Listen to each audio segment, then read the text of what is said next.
Class 9-এর 2024 সালে first summative ইভ্যালুয়েশনের প্রস্তুতির জন্য তোমরা অনেকে রায় মার্টিনের কোশ্চেন ব্যাংক ইংলিশ এই বইটা ধরে প্র্যাকটিস করছো। তো ফার্স্ট সামেটিভের এখানে অনেকগুলো মডেল স্কুল আছে, আমরা একে একে মডেল স্কুলগুলো আলোচনা করব। আমাদের আজকের আলোচ্য মডেলটা হচ্ছে কনটাই মডেল ইনস্টিটিউশন। এটা রয়েছে পেজ নাম্বার 235। একের দাগে একটা সিন প্যাসেজ দিয়েছে, the conductor pulled the bell, conductor বেলটা টেনে দিল, অ্যান্ড দ্য বাস স্টপড, বাসটা দাঁড়িয়ে পড়লো। This bus does not go on until that dog is ব্রট out, এই বাসটা চলবে না যতক্ষণ না ওই কুকুরটাকে টেনে বাইরে বার করা হচ্ছে।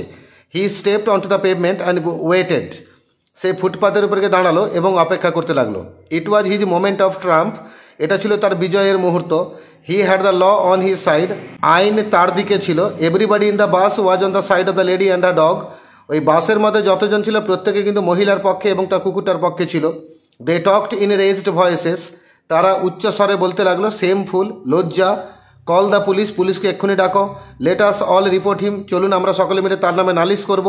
Late us make him give us our fares back, চলুন আমরা বাধ্য করব তাকে আমাদের ভাড়াটা ফেরত দিতে। ইয়েস দ্যাট ইজ ইট, হ্যাঁ ওটাই ঠিক কথা। Let's make him give us our fares back, চলুন আমরা বাধ্য করব আমাদের ভাড়াটা ফেরত দিতে। The little animal sat blinking at the dim lights, ছোট্ট প্রাণীটা বসেছিল মৃদু আলোর দিকে পিটপিট করে তাকাচ্ছিল। Unconscious of the trouble he had caused, সে যে সমস্যাটা তৈরি করেছে তার সম্পর্কে সে কিছুই জানতো না।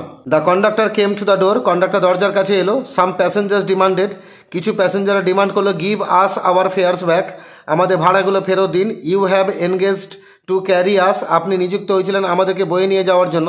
You can not leave us here all night, আপনি এখানে গোটা রাত আমাদেরকে ফেলে রাখতে পারেন না। তখন কন্ডাক্টর বলে নো ফেয়ার্স ব্যাক, কোনো ভাড়া ফেরত হবে না। সেড দ্য কন্ডাক্টর, কন্ডাক্টর বলল। কিছু এমসিকিউ দেওয়া আছে একের দাগে। The bell was pulled by the conductor to, conductor বেলটা বাজিয়েছিল বা বেলটা টেনেছিল কি জন্য? টু স্টপ দ্য বাস, বাসটাকে দাঁড় করানোর জন্য। দুয়ে দাগে the dog sat blinking at the dim lights being, কুকুরটা পিটপিট করে তাকাচ্ছিল মৃদু আলোর দিকে, কি হয়ে বা কিভাবে? উত্তর হচ্ছে পুরো সমস্যাটা সম্পর্কে অসচেতন হয়ে, unaware of the whole trouble, option number B. আর এখানে দুটো কোশ্চেন দেওয়া আছে। একের দাগে mention the demands raised by the passengers when the bus stopped, তো বাসটা যখন দাঁড়িয়ে পড়লো প্যাসেঞ্জাররা কী কী ডিমান্ড করেছিল। 2 মার্কের কোশ্চেন, তো দুটো ডিমান্ডের কথা উল্লেখ করলেই হবে। আমরা বলবো প্যাসেঞ্জাররা ডিমান্ড করেছিল তাদের ভাড়া ফেরত নেবে এবং তারা পুলিশের কাছে নালিশ করবে, এ ডিমান্ড করেছিল। The passengers demanded their fares back and to call the police. আর দুয়ে দেখা what did the conductor wait for, conductor কিসের অপেক্ষা করছিল? না কন্ডাক্টর যে আদেশ দিল যে এই কুকুরটাকে বের না করলে বাস যাবে না, এবং তারপরে সে ফুটপাথের উপর গিয়ে দাঁড়ালো এবং অপেক্ষা করতে লাগলো, তাহলে সে কিসের অপেক্ষা করছিল? না কুকুরটাকে বের করা হচ্ছে কিনা এর অপেক্ষা করছিল। আমরা উত্তর লিখবো the conductor waited for the dog to be brought out. আর সি দাগে ট্রু ফলস আছে, টিএফ লিখবো, সঙ্গে সাপোর্টিং স্টেটমেন্ট দেবো। একের দাগে the conductor agree to give back the fares of the passengers, conductor কিন্তু প্যাসেঞ্জারদের ভাড়াটাকে ফেরত দিয়ে দিবে রাজি হয়ে গেছিল, কথাটা ভুল, এফ লিখলাম। সাপোর্টিং হবে নো ফেয়ার্স ব্যাক, কোনো ভাড়া ফেরত হবে না, এটা কন্ডাক্টর বলেছিল। মনে রাখবে সাপোর্টিং স্টেটমেন্ট কিন্তু তুমি নিজে বানিয়ে লিখতে পারবে না, সেটা টেক্সট বইয়ের লাইন হতে হবে। আর দুয়ে থাকে the passengers in the bus were in support of the lady, ওই বাসের মধ্যে যে প্যাসেঞ্জাররা ছিল তারা কিন্তু মহিলার সপক্ষে ছিল, কথাটা ঠিক, আমরা টি লিখলাম। সাপোর্টিং স্টেটমেন্ট হবে everybody in the bus was on the side of the lady and her dog, এটা বইয়ের লাইন, ঠিক আছে। এই লাইনে বলা আছে বাসের মধ্যে প্রত্যেকে ছিল মহিলার পক্ষে এবং তার কুকুরটার পক্ষে। এই লাইনটা হুবহু দেখে বই থেকে তুলে দিতে হবে, তুমি নিজে বানিয়ে লিখতে পারবে না, এটা হচ্ছে সাপোর্টিং স্টেটমেন্ট 2। এবার দুইয়ের দাগে একটা পোয়েম দিয়েছে, দ্য পিজিয়ানস নেসেলড রাউন্ড দ্য কোর্ট, পায়রাগুলো জড়ো হয় তাদের বাসার চারপাশে। অন ডাল November days like this, November মাসের এরকম নিরানন্দের দিনগুলোতে। দ্য কক আপন দ্য ডাং হিল ক্রোয়িং, আর গোবরের ডাঙ্গার উপরে, গোবরের স্তূপের উপরে মোরগ চিৎকার করতে থাকে। The mill sails on heath a going, আর বায়ু কলগুলো ধুকে ধুকে চলতে থাকে। The feather from the raven's breast falls on the stubble lea, আর দাঁড় কাকের বুক থেকে পালকগুলো খসে পড়ে, সেগুলো বিস্তীর্ণ তৃণভূমির উপরে পড়তে থাকে। The acorns near the old crow's nest, বুড়ো কাকের বাসার কাছে ওক গাছের ফলগুলো ফল প্যাটারিং মানে পড়তে থাকে আওয়াজ করে ডাউন দ্য ট্রি, গাছ থেকে। দ্য গ্রান্টিং পিগস, আর সে ঘতঘত করা শুকরগুলো, দ্যাট ওয়েট ফর অল, এরা অপেক্ষা করতে থাকে সে ওক ফলের জন্য। স্ক্র্যাম্বেল অ্যান্ড হারি হোয়ার দে ফল, আর যেখানে ওক গাছের ফলগুলো পড়তে থাকে সেখানে তারা তাড়াহুড়ো করে, ছোটাছুটি করে। এখানে হু আর ডিড হোয়াট, কে বা কারা আর কি করেছিল। তো পিজিয়ানস পায়রাগুলো কি করেছিল, আমরা লিখবো নেসেলড রাউন্ড দ্য কোর্ট, একদম প্রথম লাইনে উত্তর আছে। আর 2 নম্বর আছে গ্রান্টিং পিগস, এরা কি করছিল না wait for acorns and scramble and hurry, তারা ওক ফলের জন্য অপেক্ষা করছিল এবং ছোটাছুটি করছিল। এবার 3খানা কোশ্চেন দেওয়া আছে। একের থেকে what happens near the old crow's nest, বুড়ো কাকের বাসার কাছে কি ঘটে? না উত্তর হচ্ছে the acorns fall down pattering near the old crow's nest. ওই ওক ফলগুলো পড়তে থাকে আওয়াজ করে ওই বুড়ো কাকের বাসার কাছে। এটা প্রথম প্রশ্নের উত্তর। আর দুয়ে থাকে how does the poet relate the raven with the stubble lea, মানে কবি ওই দাঁড় কাকের সঙ্গে বিস্তীর্ণ যে তৃণভূমি তার সঙ্গে কীরকমভাবে সম্পর্ক স্থাপন করেছেন? না কবি বলেছেন the feather from the raven's breast falls on the stubble lea, সেই দাঁড় কাকের বুক থেকে খসে পড়া পালকগুলো পড়তে থাকে ওই বিস্তীর্ণ তৃণভূমির উপরে। থাকে where is the above extract taken from, এই উপরে উদ্ধৃত এই অনুচ্ছেদটি কোথা থেকে নেওয়া হয়েছে? উত্তর হচ্ছে the above extract is taken from the poem autumn, এটা নেওয়া হয়েছে অটাম কবিতা থেকে। আর তিনের দাগে একটা আনসিন দেওয়া আছে, আনসিনটা পড়ছে লখনৌ থেকে লেখা হচ্ছে ডিসেম্বর মাসে 22 তারিখ। Nainital is headed for a white Christmas but for now. Actually Nainital তোমরা জানো উত্তরাখণ্ডে বিখ্যাত জায়গা, সেখানে ধরা হচ্ছিল যে খ্রিস্টমাসে বরফ পড়বে, ক্রিসমাসটা সাদা হয়ে যাবে, বরফে ঢাকা হয়ে যাবে, কিন্তু সেটা কিন্তু ক্রমশ বলছে নৈনিতাল এগোচ্ছে একটা সাদা ক্রিসমাসের দিকে, মানে 25শে ডিসেম্বর আসতে চলেছে, রিপোর্টটা লেখা হচ্ছে 22শে ডিসেম্বর, 3 দিন বাকি আছে, তো ক্রমশ সেই দিকে এগোচ্ছে, বরফে ঢাকা পড়বে বড়দিনটা। But for now it appears on the ice, কিন্তু এখনই মনে হচ্ছে 22শে ডিসেম্বরের দিনই মনে হচ্ছে যেন গোটা নৈনিতাল বরফে ঢেকে গেছে। Early snowfall in Uttarakhand has brought to the hill state the twin prospects of a boon and ruin. Actually এই যে আগে স্নোফল চালু হয়ে গেল, জানুয়ারি মাসের দিকে স্নোফল চালু হতো, ডিসেম্বরের শেষের দিকে স্নোফল চালু হতো, কিন্তু যে 22শে ডিসেম্বর থেকে স্নোফল চালু হয়ে গেল, এটা কিন্তু উত্তরাখণ্ডে চালু হলো বলে এটা কিন্তু দুটো সম্ভাবনা তৈরি করছে। টুইন মানে জোড়া, তা জোড়া সম্ভাবনা তৈরি করছে, মানে আশীর্বাদ এবং ধ্বংস। মানে এই যে আগে থেকে তুষারপাত হচ্ছে, স্নোফল হচ্ছে, এটা এক পক্ষে ভালো হচ্ছে, আবার এক পক্ষে খারাপ হচ্ছে। The snow will draw tourist including many from Bengal. এই তুষারপাত মানে সে ট্যুরিস্টকে আকর্ষণ করবে, এটা ঠিকই, তার মধ্যে কিছু ট্যুরিস্ট পশ্চিমবঙ্গ থেকে থাকবে। But the bad weather has forced the state to a standstill. কিন্তু এই খারাপ আবহাওয়া গোটা রাজ্যটাকে, গোটা শহরটাকে যেন একদম স্তব্ধ বানিয়ে দিয়েছে। আইস ক্ল্যাড রোডস, বরফে ঢাকা রাস্তা, and destroyed infrastructure bringing in its wake a trail a misery and over 50 deaths.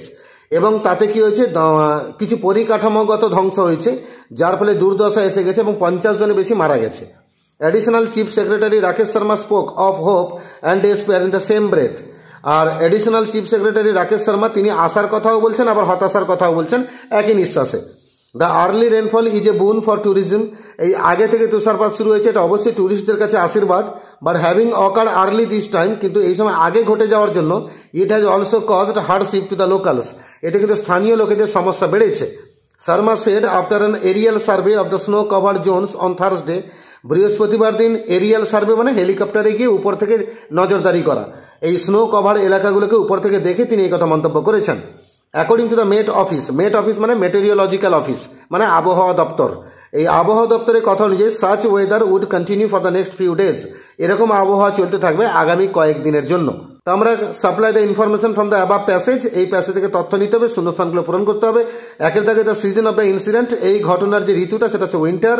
আর দুই দাগে হোয়াট হ্যাপেন্ড অ্যাকচুয়ালি, আসলে কি ঘটেছিল, না আসলে আর্লি স্নোফল ঘটে গেছিল নৈনিতালে, early snowfall happened in Nainital.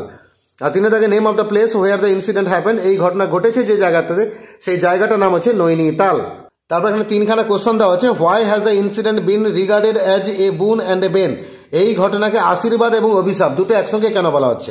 না this incident is both A boon and A Ben because, এই ঘটনা আশীর্বাদ এবং অভিশাপ দুটোই, কারণ স্নো উইল ড্র ট্যুরিস্ট থেকে শুরু করে 50 ডেট পর্যন্ত।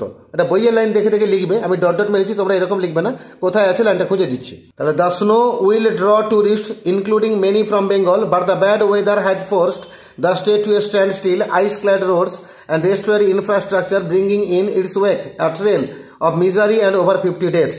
তাহলে দ্য স্নো উইল ড্র থেকে শুরু করে 50 ডেথস পর্যন্ত। তাহলে এখানে তোমরা তুলবে the snow will draw tourist থেকে শুরু করে 50 ডেথ পর্যন্ত, পুরো ডট ডট মারবে না, পুরো দেখে দেখে লিখবে। আর দুয়ের দাগে আছে what information is given by the Met office, মানে আবহাওয়া দপ্তর কি ইনফরমেশন দিয়েছে, এটা উত্তর হচ্ছে আমাদের বই লাইন এখানে আছে। According to the Met office such weather would continue for the next few days, মানে অ্যাকর্ডিং টু থেকে শুরু করে নেক্সট ফিউ ডেজ পর্যন্ত দেখে দেখে হুবহু লিখবে। অ্যাকর্ডিং টু থেকে শুরু করে ফিউ ডেজ পর্যন্ত তুলে দিলে এটা দুয়ের দাগে উত্তর হয়ে যাবে। আর তিনের দাগে হু ইজ রাকেশ শর্মা, রাকেশ শর্মাটাকে এখানে বলা আছে অ্যাডিশনাল চিফ সেক্রেটারি, তাহলে আমরা উত্তরে লিখবো Rakesh Sharma is the additional chief secretary. এবার আমরা গ্রামার পোর্শনে যাবো। একের দাগে the parrots and the parakeets salute you with a cacophony of sounds, এটাকে ভয়েস চেঞ্জ করতে বলেছে, ইউটা অবজেক্ট আমরা ইউটা সামনে নিলাম, প্রেজেন্ট ইনডিফিনিট টেন্স আছে আর স্যালিউটেড লিখবো, তাহলে you are saluted with a cacophony of sounds by the parrots and the parakeets. 2 এর দাগে the man had seen the tiger outside the tent. এখানে দ্য টাইগারটা অবজেক্ট, এটাকেও ভয়েস চেঞ্জ করতে বলেছে, আমরা লিখবো দ্য টাইগার পাস্ট পারফেক্ট আছে বলে হ্যাড বিন সিন, আর এক্সট্রা অংশ জুড়ে দেবো আউটসাইড দ্য টেন্ট, আর দ্য ম্যান পেছনে গেল বাই দ্য ম্যান। উত্তর হলো the tiger had been seen outside the tent by the man. আর 3 থেকে he said to Bhola grandpa what is your secret that you simply walked past the hungry beast and it did nothing. এটা কঠিন narration change, তো আমরা লিখবো হি asked Bhola grandpa, যেহেতু প্রশ্ন বাক্যে আছে he asked Bhola grandpa what, linker word what হলো। এবার ইয়োর সিক্রেট পাল্টে হলো হিজ সিক্রেট, তবে এই হিজটা কে, এই হি কেও বোঝাতে পারে, ভোলা গ্র্যান্ডপাকেও বোঝাতে পারে, তাই আমরা এখানে ব্র্যাকেটে ভোলা গ্র্যান্ডপা লিখবো। সংক্ষেপে আমি বিজি লিখেছি, তোমরা ভোলা গ্র্যান্ডপা লিখবে। তাহলে হোয়াট হিজ ব্র্যাকেটে ভোলা গ্র্যান্ডপা সিক্রেট, তারপরে এই ইজটা ওয়াজ হলো, তারপর দ্যাট হি, এই হি বলতে ভোলা গ্র্যান্ডপা ব্র্যাকেটে লিখে দিলাম সিম্পলি হ্যাড ওয়াকড পাস্ট। এখানে সিম্পলি ওয়াকড পাস্ট মানে এই অংশটা পাস্ট ইনডিফিনিটে ছিল, হয়ে গেল past perfect. Had walked past the hungry beast and it did nothing আছে মানে পাস্ট ইনডিফিনিট আছে, আমরা পাস্ট পারফেক্ট করবো, তাহলে হ্যাড ডান নাথিং। আর 4 থেকে the passenger said let us make him give us our fares back, এটাও কঠিন ন্যারেশন চেঞ্জ দিয়েছে। The passenger suggested that they should make him give them their THEIR their fares back. আর 5 থেকে a crow stole a piece of cheese she flew to her nest to enjoy the tasty meal, এটা participle দিয়ে joining করতে বলেছে, আমরা লিখবো stealing a piece of cheese a crow flew to her nest to enjoy the tasty meal. আর 6 থেকে he must confess his fault he may thus escape punishment, সে অবশ্যই তার দোষটাকে স্বীকার করে নেবে, এইভাবে সে শাস্তিটাকে এড়াতে পারে। এটাকে নাউন মানে অর জেরান্ড মানে জেরান্ড দিয়ে ইউজ করতে হবে, মানে প্রিপোজিশনের সঙ্গে নাউনকে ব্যবহার করতে হবে। তো আমরা লিখবো সে পানিশমেন্টকে এড়াতে পারে তার দোষটাকে স্বীকার করে নিয়ে, তাহলে he may escape punishment by confessing his fault. তাহলে এখানে বাই কনফেসিং লাগালাম, মানে আমি নাউন ইউজ করলাম সঙ্গে প্রিপোজিশন ইউজ করলাম, মানে এটা জেরান্ড ইউজ হয়ে গেল।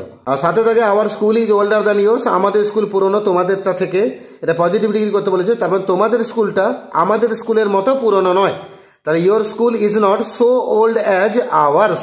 আর বাকি 5 থেকে সমার্থক শব্দ 4খানা খুঁজতে হবে আনসিন থেকে। প্রথমটা রুইন্ড, উত্তর হবে ডেস্ট্রয়েড, আমি শব্দগুলো কোথায় আছে খুঁজে দেবো। অ্যাবসেন্স অফ হোপ মানে আশা না থাকাটা, তাকে হতাশা বলে ডেসপেয়ার। ডিফিকাল্টিজ মানে সমস্যা কাঠিন্য, তাকে হার্ডশিপস বলে। ব্লেসিং মানে আশীর্বাদ, তাকে বোন বলে। তো চলো শব্দগুলো কোথায় আছে খুঁজে নি। ডেস্ট্রয়েড শব্দটা এখানে পেয়ে যাবে ডেস্ট্রয়েড, ডেসপেয়ার শব্দটা এখানে পেয়ে যাবে ডেসপেয়ার, হার্ডশিপ শব্দটা এখানে পেয়ে যাবে হার্ডশিপস, আর বোন শব্দটা এখানে পেয়ে যাবে। তাহলে 4টা শব্দ পেয়ে গেলে। তো এইভাবে কন্ডাই মডেল ইনস্টিটিউশনে যে পেজটা দিয়েছিল ফার্স্ট সামেটিভ ইভ্যালুয়েশনের জন্য 40 মার্কের পেজ, এর আমরা সিন আনসিন গ্রামার সবটাই আলোচনা করলাম। এর আগের পেজগুলো ভিডিও আমার চ্যানেলে দেওয়া আছে, ভিজিট করো, প্লেলিস্টকে ক্লিক করো, ক্লাস 9 এর ভিডিও বার করো, সব ভিডিও পেয়ে যাবে। আর আমার চ্যানেলটাকে সাবস্ক্রাইব করে রাখো, এর পরের মডেল পেজগুলো ভিডিও খুব শীঘ্রই আপলোড হতে থাকবে।